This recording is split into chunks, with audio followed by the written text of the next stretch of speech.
C'est le Hezbollah qui a, décidé par cette faute majeure, d'entraîner le Liban dans, une guerre qui n'est pas la sienne et qu'il n'a pas voulu. Israël a bien sûr le droit de se défendre, mais ces actions sont non seulement inacceptables et disproportionnées, mais aussi totalement, contre-productives.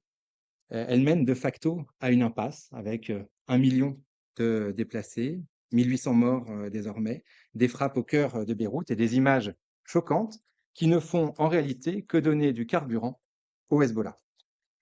La sécurité d'Israël, et nous leur, disons et nous l'avons redit, passe par un État libanais souverain et fort, en particulier sur le sud, du, pays.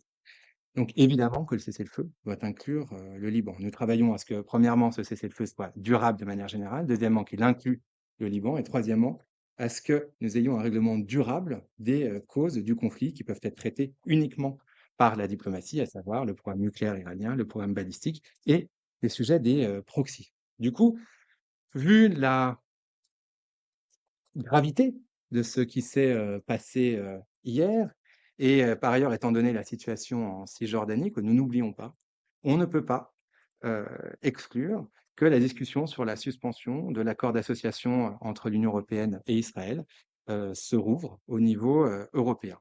Il faudra en plus de sanctions, nationales, donc il faudra, qu'on en discute entre partenaires, européens.